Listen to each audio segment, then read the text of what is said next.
I'm Sarah Mitchell, 32 years old.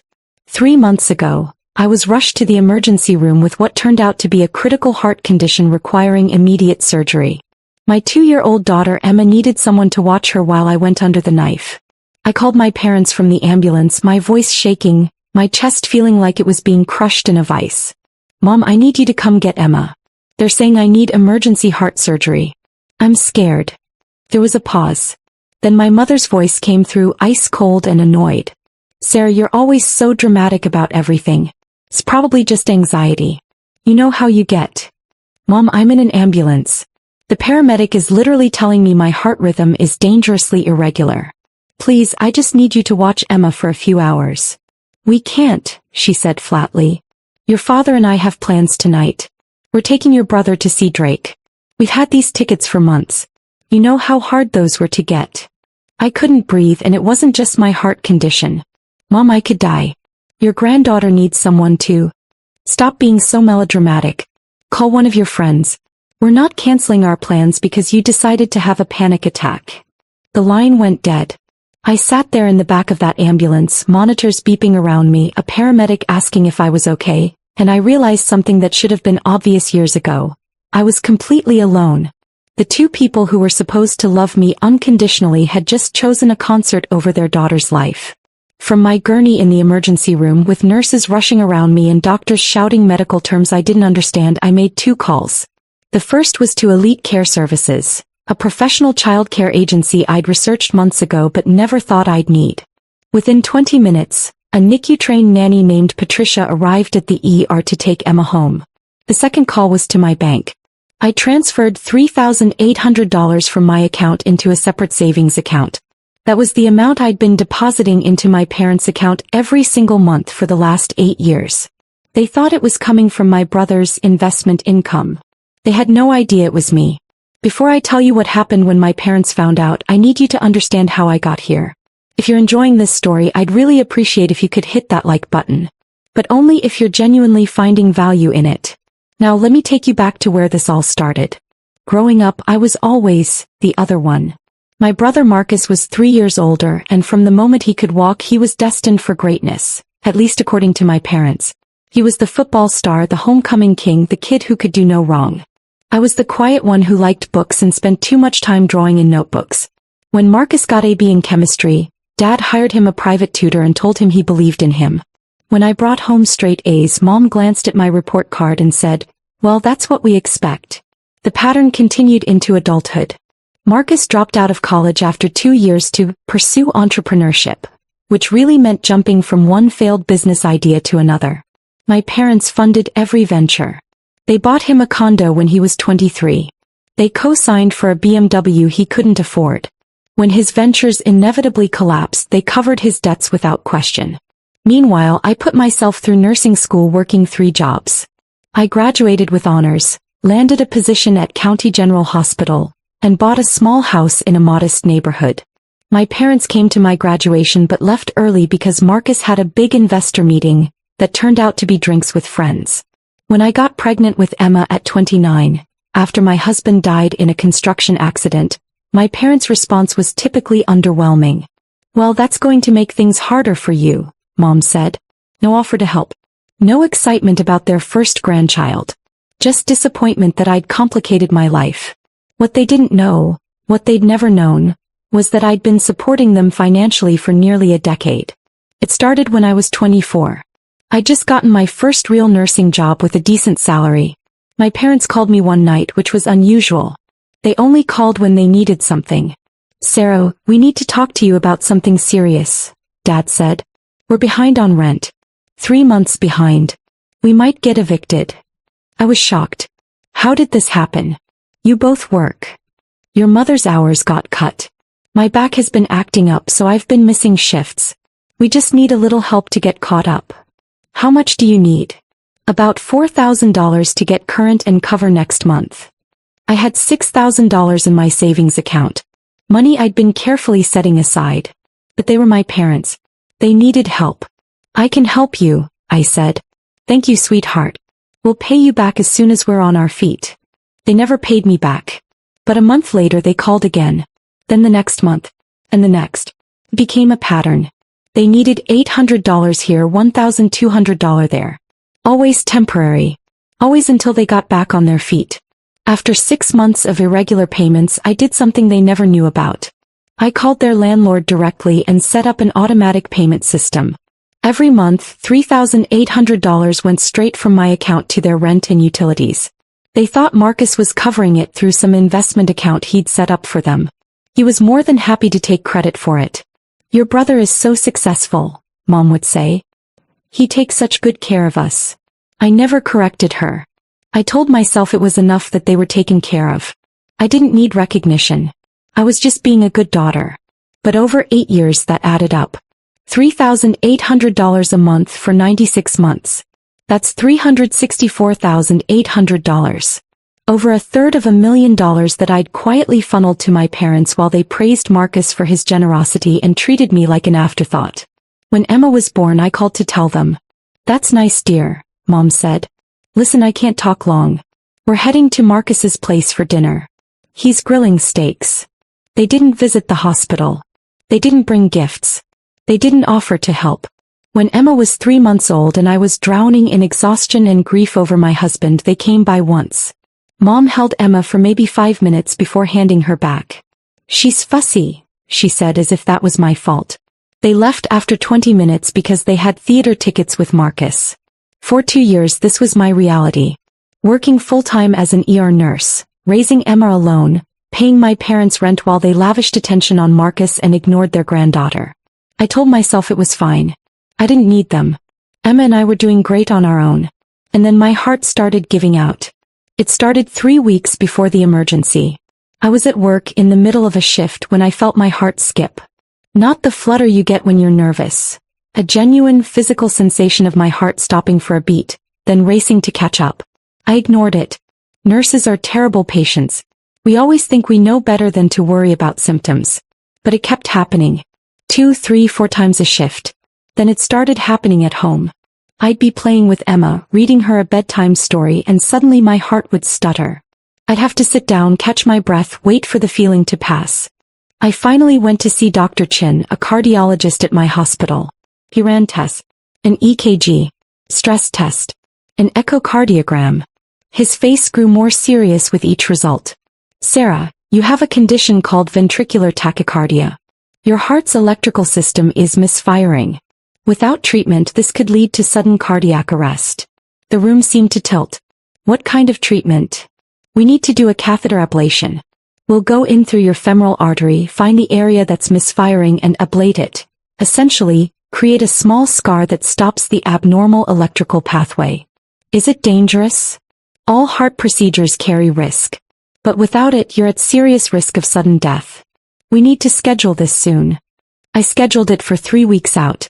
I needed time to arrange childcare, to prepare. I didn't tell my parents because I didn't want to hear my mother tell me I was overreacting. I planned to ask my friend Jennifer from work to watch Emma during the procedure. But then 2 days before my scheduled surgery, everything accelerated. I was giving Emma dinner, mac and cheese, her favorite, when my heart didn't just skip. It seized. I felt a crushing pain in my chest, radiating down my left arm. The room spun. I couldn't breathe. Emma looked at me with her big brown eyes. "Mama, okay?" I managed to dial 911 before I collapsed. The last thing I remember before the paramedics arrived was Emma's little hand patting my face, saying, "Mama, wake up." In the ambulance, they told me I'd gone into sustained VTach. My heart rate was over 200 beats per minute. They'd had to cardiovert me, shock my heart back into rhythm. I needed emergency surgery. Tonight. That's when I called my parents. And that's when they told me they had Drake tickets. Patricia, the nanny from Elite Care, was a godsend. She was in her 50s with 20 years of NICU experience and the calm competence of someone who'd seen everything. She arrived at the ER in under 30 minutes, assessed the situation immediately, and scooped Emma into her arms.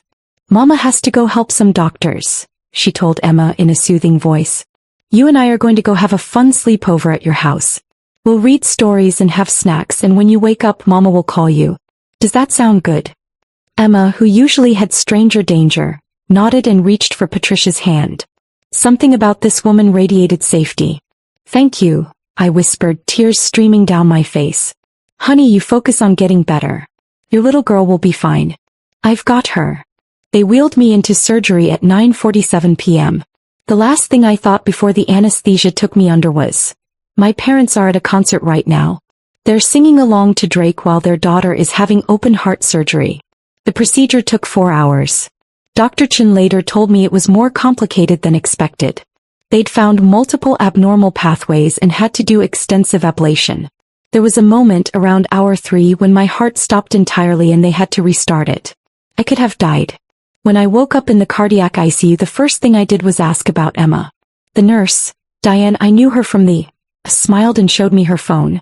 Patricia had sent updates every hour. Pictures of Emma sleeping peacefully, thumbs up emojis, reassuring messages. You've got a good team taking care of your little girl, Diane said. Yeah, I said softly. I do. My parents weren't there. I hadn't expected them to be. But still, some small part of me had hoped that maybe, just maybe, they'd realize the seriousness of the situation and show up. They didn't. I stayed in the ICU for 2 days, then moved to a regular cardiac floor for 3 more. Patricia stayed with Emma the entire time, refusing to leave until I was home and stable. I tried to pay her double her rate. She refused. Some things matter more than money, she said. That little girl needed someone who could be fully present. I'm glad I could be that person. During those 5 days in the hospital, my phone remained silent. No calls from my parents. No texts asking how the dramatic panic attack had turned out. Nothing. But on day 3 something interesting happened. My father called. Not to check on me, to complain. Sarah, there's something wrong with the rent payment. The landlord called and said it didn't go through this month. Can you check with Marcus? He handles all that, but I can't reach him. I was still hooked up to a heart monitor, still recovering from surgery that had saved my life, and my father was calling to complain about rent. I don't know anything about that, Dad, I said, my voice flat. You'll have to work it out yourself. Well, can you at least call Marcus for us? You know how he is about answering his phone. No, Dad. I can't. I'm in the hospital. Oh, still? I thought that was just a one-day thing. What are you in the hospital for? The question hit me like a physical blow. He didn't even know. He'd forgotten, or more likely had never registered, that I'd told Mom I needed emergency heart surgery. I had open heart surgery, Dad. To fix the heart condition that almost killed me. The one I told Mom about before you went to your concert. There was a long pause. Oh, right. Well, you sound fine now. So about the rent. I hung up on him. For the first time in my life, I hung up on my father. And in that moment I made a decision. I was done. I went home on day 6. Patricia helped me get settled, made sure Emma and I had everything we needed, and only left when I literally pushed her out the door with a check for a week's worth of care. You call me if you need anything, she said. And I mean anything. I gave you my personal cell number for a reason. Emma was overjoyed to have me home, but she was also remarkably well-adjusted considering the circumstances. Patricia had been that good. We spent the first day just cuddling on the couch watching Disney movies, eating ice cream for lunch. My parents still hadn't called. On day 7 I was sitting at my kitchen table with my laptop, reviewing my finances. My cardiologist had recommended I take at least 6 weeks off work to recover fully. Between short-term disability and my savings I'd be okay, but only if I stopped the monthly $3,800 drain. I pulled up the automatic payment to my parents' landlord. My finger hovered over the cancel button for a long moment. 8 years of payments. Nearly $365,000.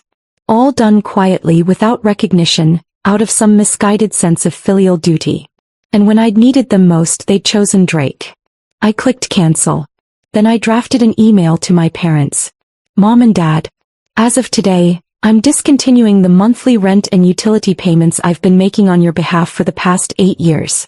The automatic transfer of $3,800 per month is now canceled. You may be confused by this message as you believed Marcus was covering these expenses. He wasn't. It was always me.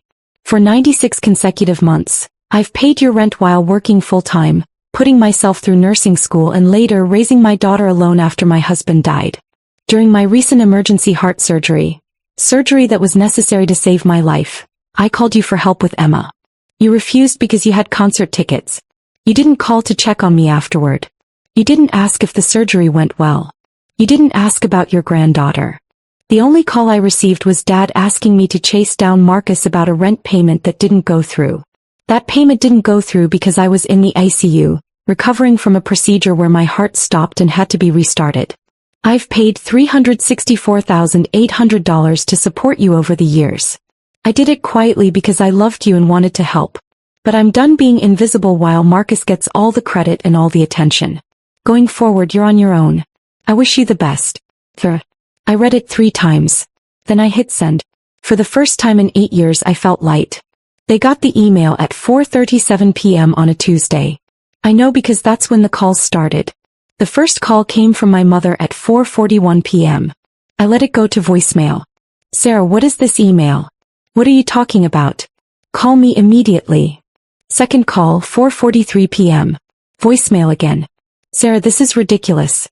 If you have something to say, you say it to my face, not in some passive-aggressive email. Call me back. Third call, 4:47 p.m. Sarah Mitchell, you pick up this phone right now. We need to talk about this. This accusation you're making. By 6 p.m. I had 17 missed calls. I turned my phone on Do Not Disturb and focused on making Emma dinner. The next morning I woke up to 43 missed calls and 29 text messages. I scrolled through them while drinking my coffee, Emma playing with her blocks on the living room floor. The messages followed a predictable pattern. First, denial. You're obviously confused about something. Marcus handles our finances, not you.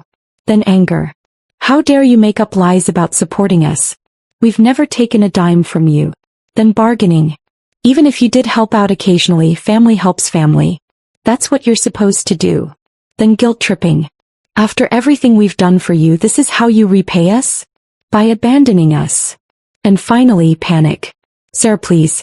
The landlord is demanding the rent. We can't afford this on our own. Please just give us time to figure this out. I didn't respond to any of them. On day 3 post-email, my brother finally called. Marcus had been copied on the email but apparently needed 2 days to process it. This time I answered. Sarah, what the hell is going on? Mom is freaking out. Hi Marcus. How was the Drake concert? What? The concert was fine. Listen, Mom says you're claiming you've been paying their rent for 8 years. That's insane. I set up that investment account for them. No, you didn't. You told them you did. But the actual payments came from my checking account. I have 8 years of bank statements to prove it. There was a long silence. Why would you do that? Because they needed help and I'm their daughter. The better question is, why did you let them believe it was you? Because, it made them happy. They were proud of me. And that was worth more to you than the truth? Sarah, you don't understand. I've had a lot of failed ventures. A lot of disappointments. They needed to believe I was successful at something. It wasn't hurting anyone. It was hurting me, Marcus. It hurt every time they praised you for your generosity while ignoring everything I did. It hurt when I needed help with Emma and they were too busy celebrating your latest scheme. And it really hurt when I was having emergency heart surgery and they couldn't be bothered because they had concert tickets with you. I didn't know about the surgery. Because none of you ever asked how I was. When's the last time you called me just to talk? When's the last time any of you asked about Emma? You don't know anything about my life because you've never cared to know. That's not fair. Fair? You want to talk about fair? I've given our parents $364,800 while you've given them empty promises and taken credit for my money. I don't think you get to lecture me about fair. I hung up before he could respond. The calls intensified. By day 5 I was getting 60 to 70 calls a day from various numbers. My parents, Marcus, my Aunt Linda, my Uncle Frank. Everyone in the family weighed in. The messages ranged from accusatory to pleading to outright hostile. My favorite was from my Aunt Linda. Your mother is devastated. How can you be so cruel to the people who raised you? I replied, the people who raised me taught me to be independent and self-sufficient. I'm just following their advice. She didn't respond. 2 weeks after I sent the email, I had a follow-up appointment with Dr. Chen. Emma came with me. I was still not cleared to drive, so Patricia drove us to the hospital. We were in the waiting room when my parents walked in. I saw my mother first. She looked older, somehow more tired. My father was behind her, his face set in that stern expression he wore when he was about to deliver a lecture. They spotted me immediately.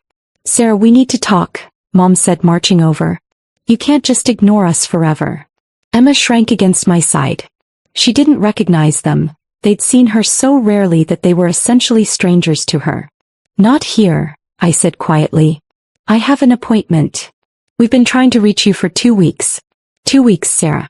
Do you know what you've put us through? I know exactly what I've put you through. The same thing you put me through when I was in emergency surgery and you chose Drake over your daughter. We didn't know it was serious. I told you I was in an ambulance. I told you I needed heart surgery. What part of that didn't sound serious? My father finally spoke. You've always exaggerated things, Sarah. Every little ache and pain is a crisis with you. We thought you were being dramatic. I almost died, I said, my voice shaking. My heart stopped during surgery. They had to restart it. I could have left Emma orphaned. And you didn't even call to check on me afterward. We were going to, Mom said weakly. We got busy. Too busy for 2 weeks. You found time to call me 70 times yesterday about rent money, but you couldn't find time to ask if your daughter survived surgery. A nurse appeared in the doorway. Sarah Mitchell? Dr. Chin is ready for you. I stood, taking Emma's hand. I have to go. We're not finished talking about this, Dad said. Yes, we are. We're finished talking about everything. I started to walk away, but Mom grabbed my arm. Sarah, please. We're going to lose our apartment. We can't afford it without your help. Just give us a few more months to figure things out. You had 8 years to figure things out. I'm done subsidizing your life while you treat me like I don't exist. But where will we go? What will we do? I don't know, Mom. Maybe Marcus can help. He's the successful one, right? The one who takes such good care of you. I pulled my arm free and followed the nurse down the hallway. Behind me, I could hear my mother's voice rising, calling my name. I didn't look back. Dr. Chen's examination room was quiet and calm. He checked my incisions, reviewed my test results, and smiled. You're healing beautifully. Your heart rhythm is perfect. Whatever you're doing, keep doing it. I cut toxic people out of my life, I said. Turns out that's good for cardiac health. He laughed. Best medicine there is. When we finished, Patricia was waiting in the hall with Emma. But there was someone else with them. Dr. Morrison, the ER physician who'd been on duty the night I came in. Sarah, he said warmly. Good to see you up and walking. How are you feeling? Much better, thank you.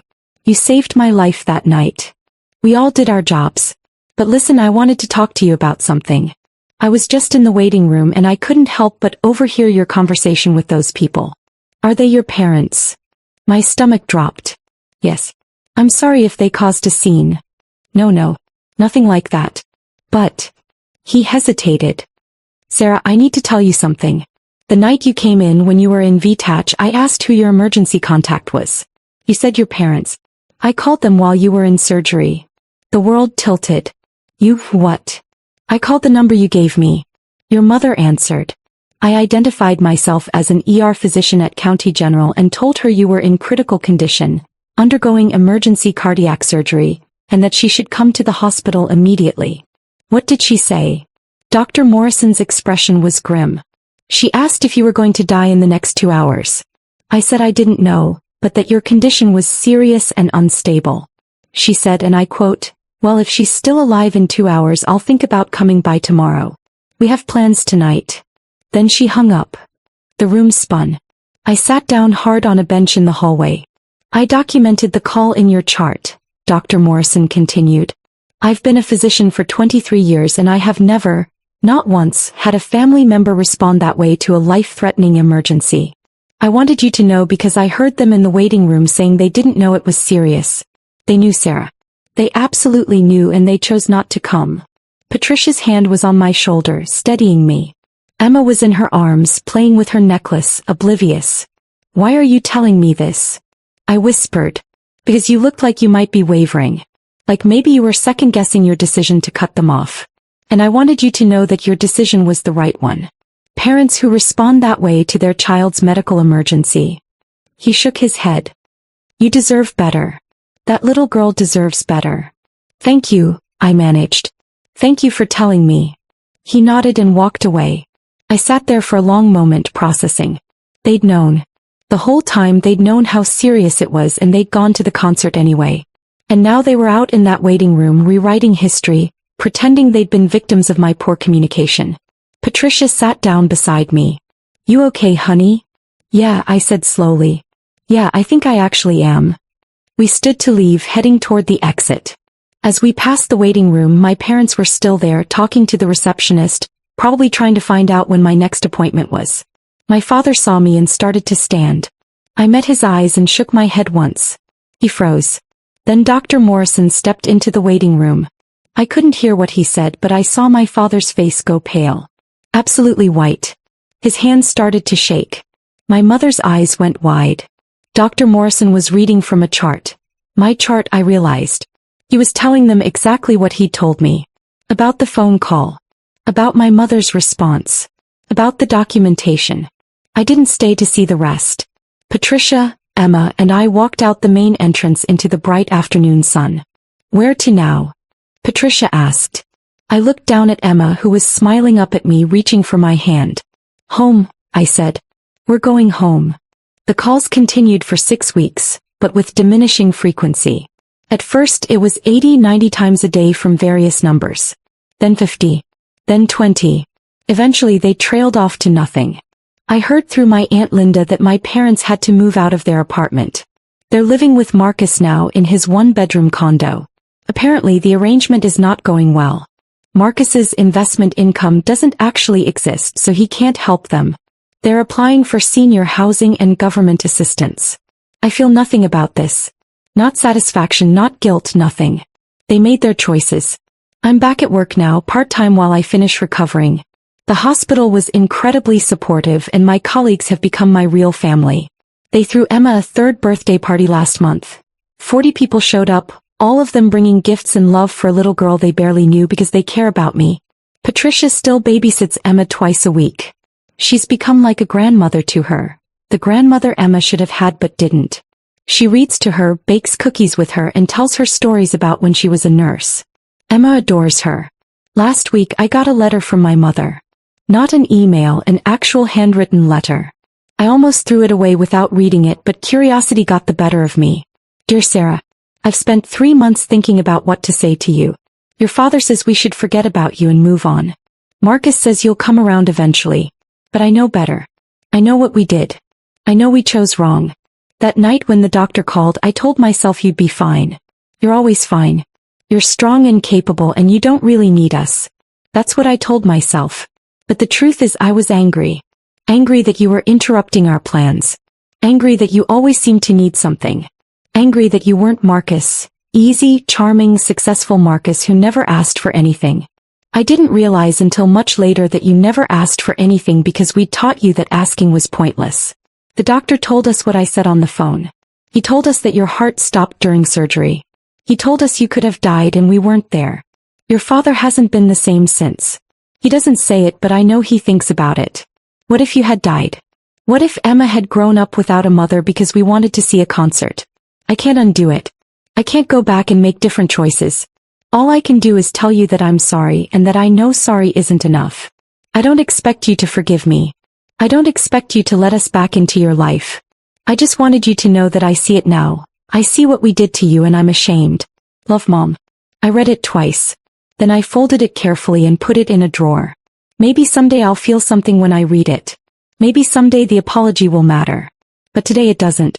Today I have a life to live and a daughter to raise, and I'm doing both without the people who taught me I wasn't worth showing up for. Emma runs into the kitchen, her little feet pattering on the tile. Mama, can we go to the park? Absolutely, I say, scooping her into my arms. Let's go. As we walk to the park, Emma's hand in mine, I think about what I've learned. I learned that family isn't just blood. It's the people who show up when you need them. It's Patricia who dropped everything to care for a stranger's child. It's Dr. Morrison who made sure I knew the truth. It's my coworkers who've become my support system. I learned that being a good person doesn't mean being a doormat. I spent 8 years trying to earn my parents' love through financial support, and all I got was taken for granted. And I learned that some relationships aren't worth saving. Not every family member deserves a place in your life, and walking away from toxicity isn't cruel. It's self-preservation. My phone buzzes. It's a text from Patricia. Dinner at my place Sunday? I'm making pot roast. Emma can help me bake cookies. I text back, we'll be there. This is my family now. The one I chose. The one that chose me back. And my heart, my literal physical heart and my emotional one, has never been healthier. 6 months after the surgery, I ran into my brother at a grocery store. He was alone, looking tired and older than his 35 years. Sarah, he said, surprised. Hey, Marcus. An awkward silence hung between us. How's Emma? He finally asked. She's great. Growing like a weed. Good. That's good. Another pause. Look, I know you don't want to hear from any of us, but I wanted to say I'm sorry. For taking credit for helping Mom and Dad. For not standing up for you. For all of it. I studied his face, looking for signs of manipulation or insincerity. I didn't find any. Okay, I said simply. Is there any chance we could, I don't know, get coffee sometime? Try to rebuild something. I thought about it. Really thought about it. Then I shook my head. I don't think so, Marcus. I've spent too many years trying to have relationships with people who didn't value me. I'm done with that. I'm building a life with people who actually show up. He nodded slowly. I get it. I do.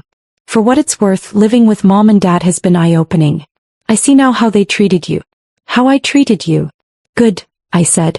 I hope that helps you be better for the next person. Sarah. I have to go. Emma's waiting in the car with a friend. I walked past him without looking back. Some people deserve second chances. Some don't. And I'm finally okay with knowing the difference. As I drove